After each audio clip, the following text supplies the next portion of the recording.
Hey folks, I just wanted to hop on here and let you know this is the edited clip of our interview with Hugh Jeremy. I saved all the intro and stuff and whatnot in it already. People were just asking me to post it up on YouTube as a separate interview. So that's what this is. Normally we don't do this with interviews, but if people keep requesting it, I might keep just doing this on the side. So here's our interview with Hugh Jeremy of Unknown Worlds. We had a chance to sit down with Hugh Jeremy of Unknown Worlds. I should have mentioned that in the beginning of the show. Hugh Lowry. Hugh Jeremy. Hugh Jackman. Hugh Jeremy. Okay. Of Unknown Worlds. He is the media director, the community relations director, the PR director. Essentially anything with a community he handles. He handles it really well. You can find out more about him over at unknownworlds.com or naturalselection2.com. He is, of course, one of the Unknown Worlds team who is releasing that wonderful, wonderful game known as Natural Selection 2 here at the end of the month, October 31st. We recorded this a few days ago, so we wasn't able to talk about the release date just yet, but they did just announce it. It is October 31st. And it is going to be an amazing game. So here is the our chance to sit down with Hugh Jeremy of Unknown Worlds.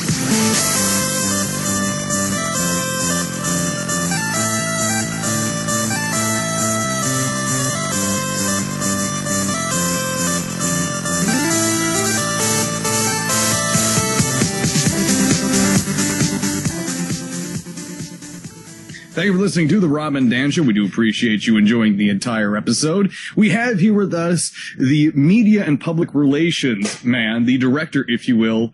I prefer the term fanboy. Fanboy. Well, you're a professional fanboy now. The company actually hired you at this point, so... Imperial fanboy. Yeah, I'll go with that. He is Hugh Jeremy. You know him not only as the voice of NS2HD for the past, 4 years? No, definitely not that long. I'd say 2.5, 3. Okay, so it's been a long time, though. It's been a while. Yeah. You know him also as one of the voices for the commentary, including the very recent Wasabi tournament. Yeah. Right? Yes, absolutely. Yes. I was playing second fiddle to Wasabi in that. He was doing some amazing commentating there. But yeah, that was a good tournament. That was really enjoyable. Now, for those of you that haven't heard us on the Rob and Dan Show talk about Natural Selection 2 before, Unknown Worlds did not only develop Natural Selection 2 from its start, but they were the original people, Flare specifically, who made Natural Selection 1 a classic mod for Half-Life. So, starting off here, we have Natural Selection 2's release coming up in October here, very shortly. It's happening soon. We're finally seeing Natural Selection 2 full release. It's available on Steam. You can pre-order it now by searching Natural Selection 2. How did the project Natural Selection 2 get on Steam? Ooh, how did it get on Steam specifically? That's a tricky one. It's a function probably of the quality of the project in general and the ambitiousness of the game. Is that even a word? There's definitely, I couldn't say to you, hey, here's the set formula for how Natural Selection 2 gets on Steam, and makes it on the Steam store and gets front page and all that. It's a more of a fuzzy logic thing. And, Valve saw that, I guess, that the Natural Selection 2 project had promise. I guess that's what they thought, maybe. And that, there was an existing relationship between Charlie and Max and Valve, given that Natural Selection 1 had been so ridiculously successful way back in 2002. Mm-hmm. So it's definitely a fuzzy logic process, and I couldn't tell you, hey, this is the exact, there's a form that was filled out, and then there was, a discussion was had and all that. No, it wasn't like that. It was a choice made by the developers of Steam. It was a Valve choice to bring you guys on.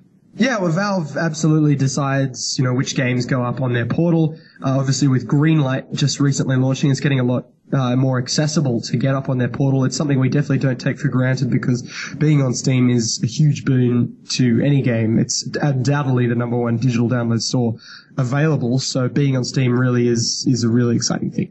You brought up Greenlight just now. Was Greenlight something that you guys had in mind before Steam actually brought you on as a full game that can be purchased?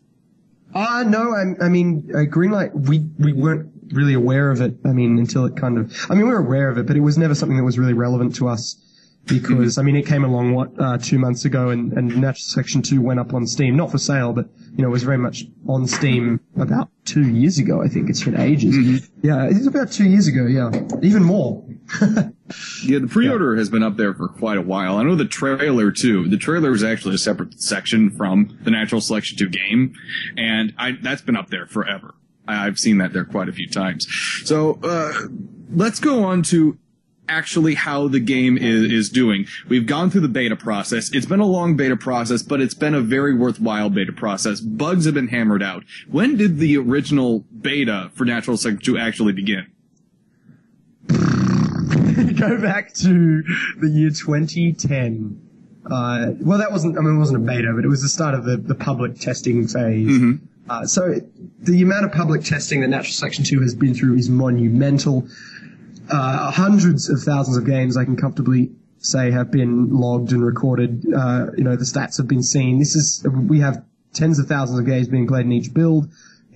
There's just so much public testing that's happened. It's contributed to, we hope, the quality of the game at the other end, because, you know, when that many people have played, we had about 48,000 beta testers before we closed the beta. So there's a huge number of people that have had their hands on it and have put it through the ringer before it's even gone gold. So when we release this month, it's definitely a game that's been thoroughly tested for balance and bugs. And of course, it's not going to be bug-free and perfectly balanced, but it's damn close to being perfectly balanced. I mean, you know, when you talk about a game of StarCraft at any given league, it's going to be balanced around 53-47 in a matchup. And we are getting, you know, we're starting to see around those numbers, depending on the build. This build is a bit off. It's around 60-40, but, you know, we've had builds that have come damn close to being 50-50. And of course, bugs, like any game, it's not a matter of when do we fix all the bugs. It's a matter of, well, how many bugs are we comfortable shipping with? And, you know, a lot of the really nasty, major game crashy bugs, really game breaking stuff is just not present anymore. And we're constantly working through the rest. That's quite impressive that you're putting in about 2 years of testing so far in the beta phase. There's a lot of AAA games that come out that have game breaking bugs, and it's usually surprising that big name companies have bugs like that in their headline games, and you guys are putting a lot of work into making sure that all the bugs are squashed, gameplay-wise specifically. Yeah, we're trying. I don't want to put the cart before the horse here. There's definitely a possibility that on day one of launch, someone will find something that can crash the game. Oh no, I jinxed it. And, you know, that's entirely possible, and given, you know, major game releases, it's probably likely, but we can be confident that, for the most part, that kind of thing has been found and destroyed by Brian. He's just sitting near me right now. Give him the icy stare. He will outstare me, man. You cannot outstare Brian. That's not a physical possibility. Brian is a frightening individual, to say the least. Oh, he's lovable. Are you lovable, Brian? He's not looking at... Oh, he's just giving me the stare. Okay, now that we made at least one of the developers uncomfortable, I think, you know, this is already a successful interview. But going back to the development process, there was a lot of different phases of the bug testing, including early game phases where you try different rushes and whatnot. You built the basics of the game back up. You constructed the middle game. And then finally, more recently, in the last 5 to 6 months, we really got to get a good solid grip on the end game. You have the last of the Onos abilities being put in. You have the exosuits being put in. Tell us how that last phase, last 5 to 6 months, really felt to you. It is kind of numbing to see the game built over such a long period of time and in such a public way. Obviously, people that have participated in the beta or have even, not participated but followed coverage occasionally of the game have been able to see the game take shape in a very public way over the past 2 years. And every time something marginal is added, like a new Onos ability, it is a bit numbing. It comes and you think, well, that's made the game a bit better, but you don't see just how much better the game's gotten until you go back and say, watch a game from build 150 or something, 2 years ago, or a game from 1 year ago, or even 3 months ago. Then it definitely comes to us. I know Charlie occasionally watches older games and he walks in and he says, I cannot believe the difference. And I would not want to play that game that I saw 2 months ago when I have what's available now. So it's very much a cumulative shock of, wow, look what's been added. There's so much. It's a it's a collective rather than a sum of its individual parts. And obviously when you've got something like the Exosuit, though, that feels fantastic because it's this big, huge thing. You know, Corey has spent countless days and weeks on that trailer, and the unit itself has been tested privately for months and months, and then suddenly it's out there in the big wide world. That's definitely really exciting. It's a huge difference. Exosuit is, as you mentioned, a powerful feeling. It's also the most recent late game feature that has been put in. How does the Exosuit feel right now? Is it ready for launch? Oh yeah, for sure. Everything's ready. Everything's ready for launch. I mean, there's always things you want to improve, but everything's ready. And the game is we know it's solid. We know it's fun for us. Of course, it's up to other people to decide whether they think it's fun, and of course, critics will decide whether they think it's fun. But you know, the Exosuit is absolutely ready, and as is the Onos, the Lirc, everybody's ready, and it's obviously there'll definitely be tweaks post-release. We intend to be very active patching the game long into the future, and there'll be tweaks, but for the most part, the game is ready. It's ready to go. Another thing that's been changed a lot is the Lirc. You guys put a kind of shotgun bite into it at one point. You took it out, you put it back in. Where's the Lirc at right now for the alien side of things? It's in a good place. The Lirc is an example of what's happened to so many parts of the game. It's called iterative development is the buzzword, and it is very, it's a very real buzzword because it's a case of, hey, let's put the Lirc in, right? Let's give it shotgun spikes. Well, they're not really working. Let's get some feedback. All right, let's think about it. Let's leave it in for a few builds, see how it rolls. Okay, it's really not working. Let's take it out. Let's add the poison bite in, which is what it's got right now. So, and that has happened to so many units, structures, abilities, mechanisms for the game. They've been iterated on. You look at it, you see, does it work? Charlie sits there and he watches a lot of matches, he watches the stats, he gets input from the community, and then he makes a decision, yes, no, change. And so the Lirc, yeah, definitely has changed a lot, and that's the same with all of the units. And it's really cool because we know that, you know, people might occasionally pop up on our forums, for example, and just, hey, how cool would it be if the Lirc had a shotgun spike? Then we can quietly know, well, that's a pretty cool idea. Like, we've tried it, and it didn't work. And we can say that about a lot of ideas now, which is exciting because you never want to feel like your game is out there and then someone says, hey, what if you gave the Lirc a shotgun spike? And you think, well, what? Damn it, if only we'd tried that. Let's try that in a balance patch. We don't have to worry about that. It's, there's been so much iteration on the entire game.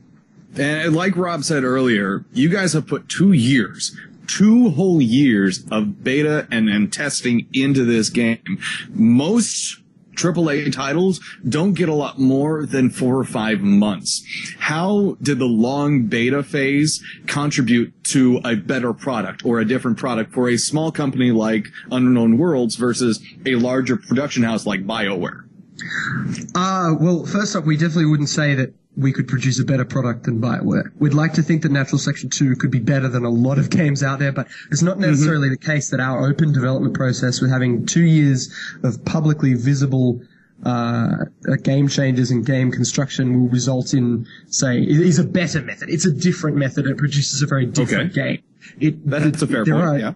It's very much a case of, well, we've done it very differently to someone like BioWare, and that's produced a different product. What it's produced is, first and foremost, a game that is very responsive to the desires of its playing community. So it's totally entwined with the playing community. They have the playing community has informed huge numbers of gameplay change decisions. It's not something we're springing on people. You know, as a game development, it's probably ridiculous the amount of content there is already out there about Natural Selection 2 in terms of, say, gameplay videos. Anyone can look at it right now. So it's odd like that, but it's also a really cool thing because it has created a different kind of game. It's created that community-focused game, and being a multiplayer-only game, I mean, it's not like, say if we were developing BioShock or something like that, you know, obviously there's a huge single-player campaign there, and you don't want to publicly develop that because it ruins the story for everyone. We don't have that restriction, so we can do this kind of public process.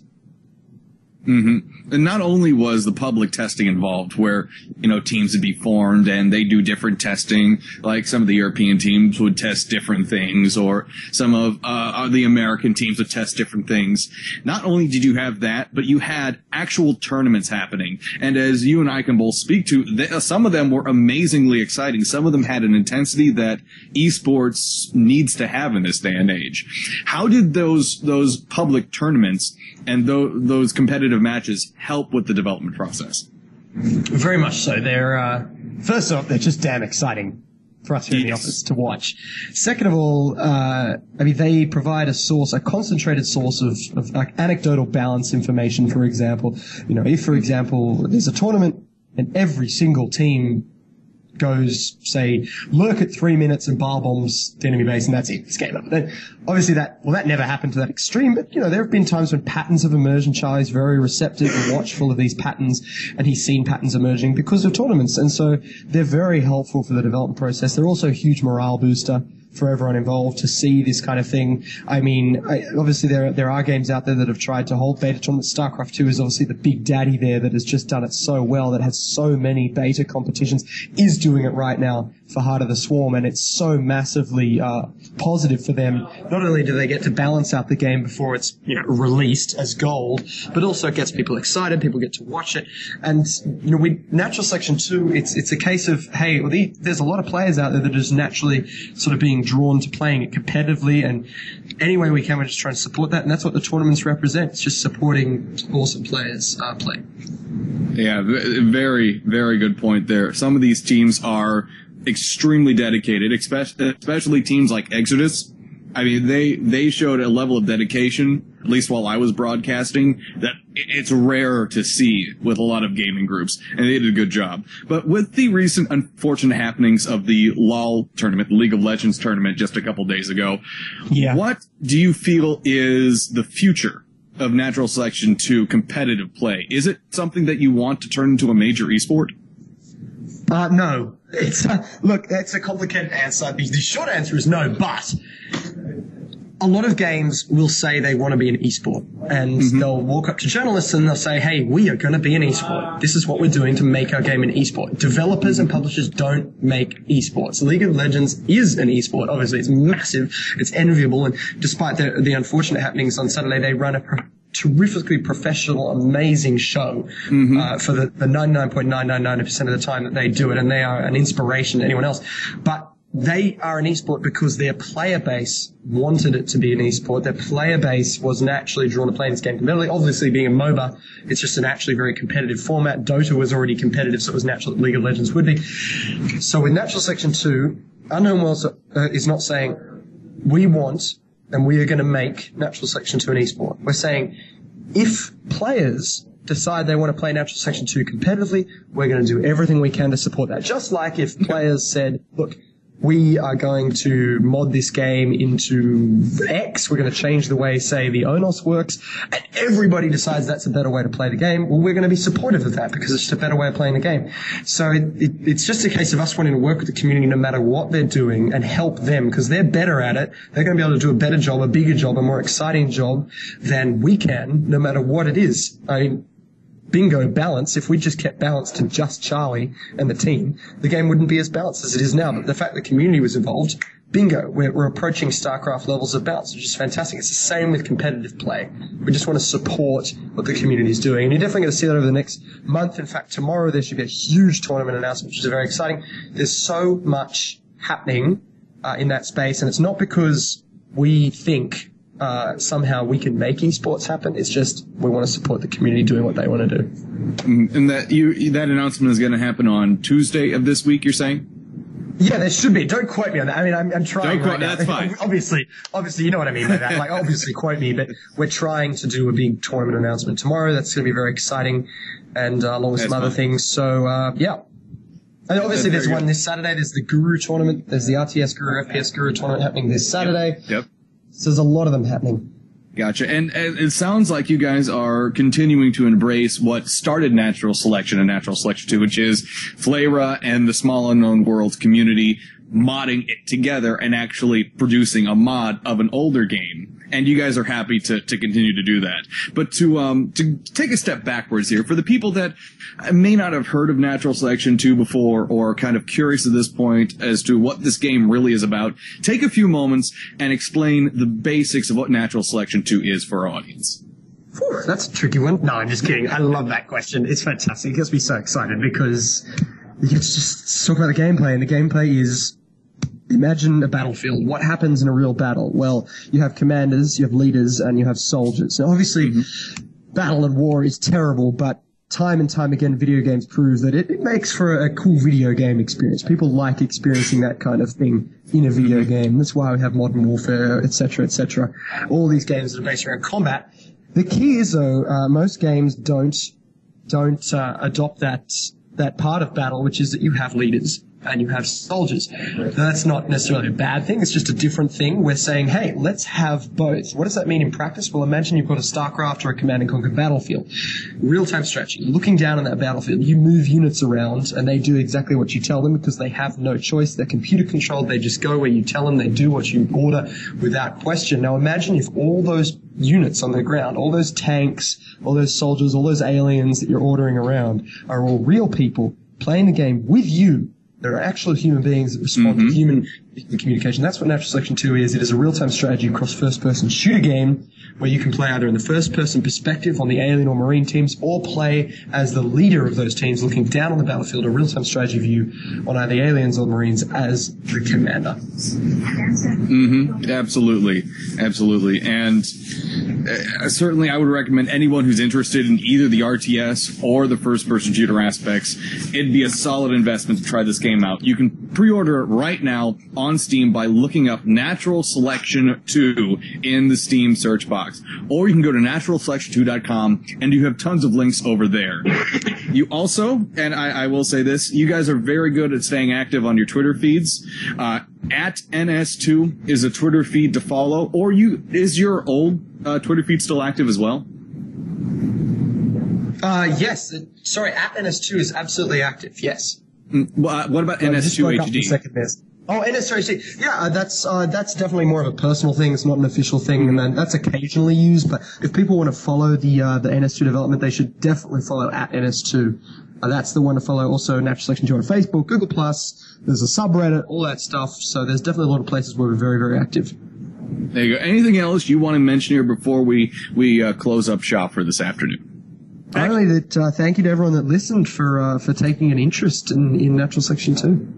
And actually, I do have a question about the plans for the future. There's companies like Mojang that have been releasing snapshots of their game Minecraft for testing before they do full releases. Do you have any thoughts about doing that with Natural Selection 2 to be able to add in new features and get them tested before actually putting it out for release after the full game has been released? We don't only have thoughts about it. We've been doing it for the past who knows how long. Because Natural Selection 2 is completely open source game. The game code is in Lua and is accessible to anyone who owns the game in any form. They also have all our development tools sitting in their Natural Selection 2 directory.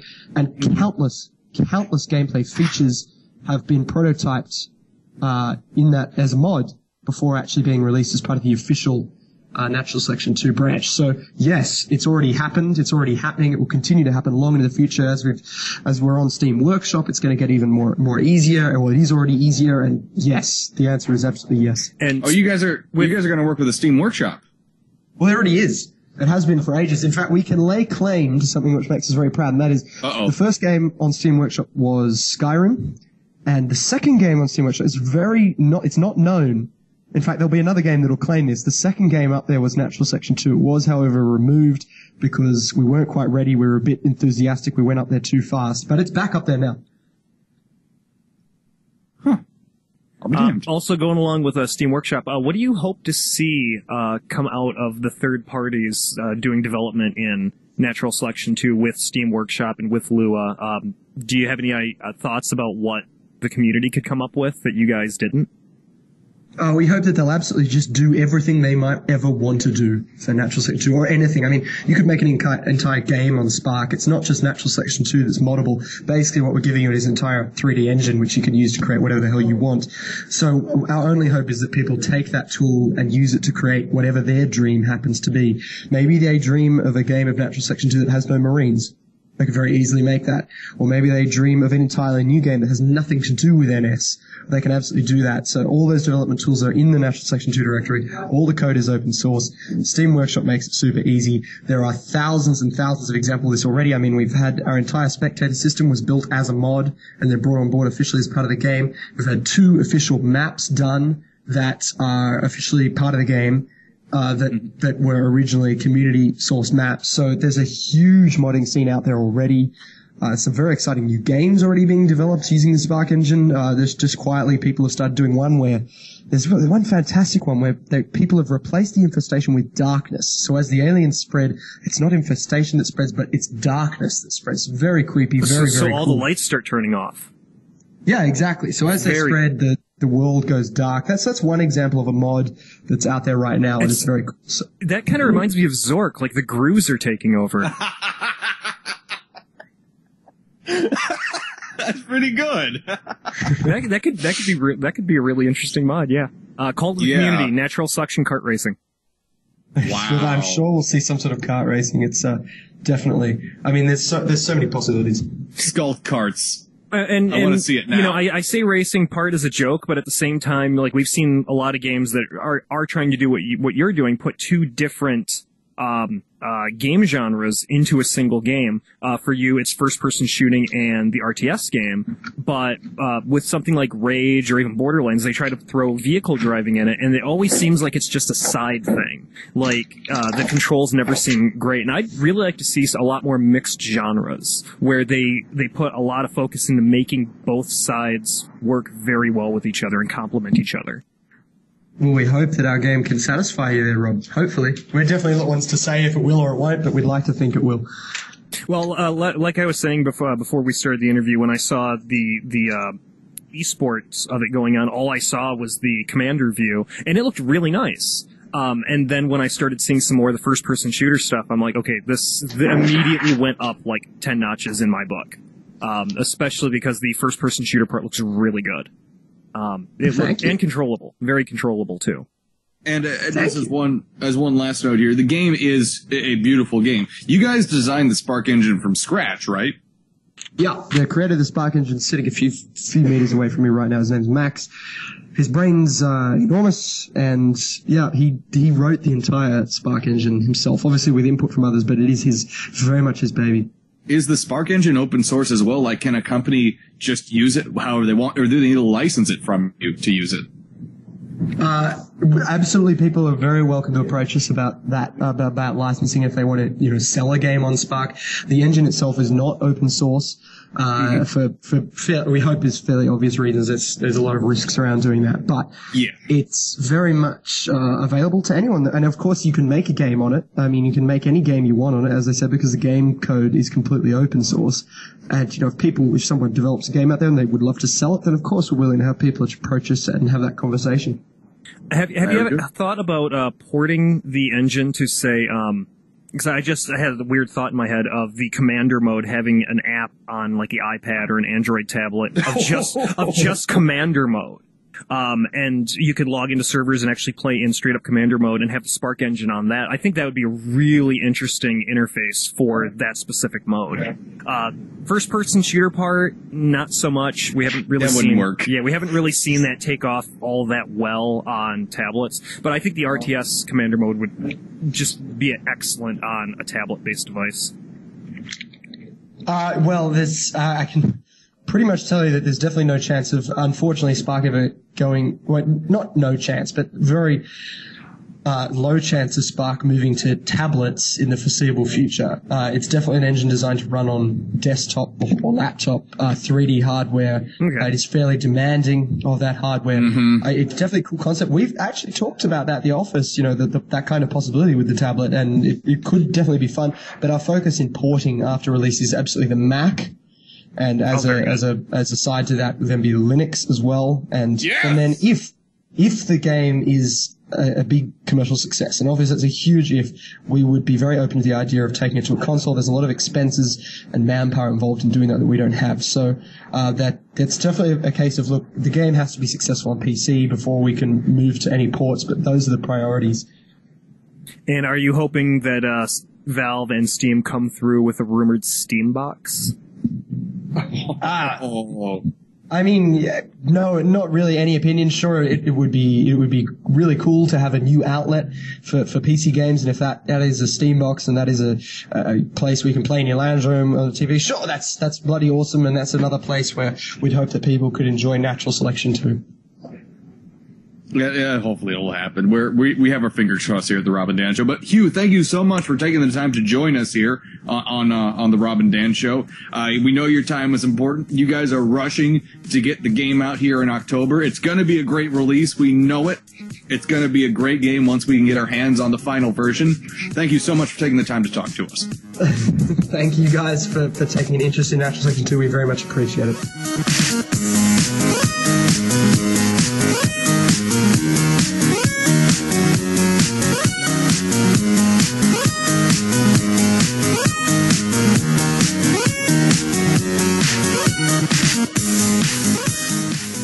And we would like to thank Mr. Jackman for telling us all about his new role in X-Men Wolverine 2 Electric Boogaloo.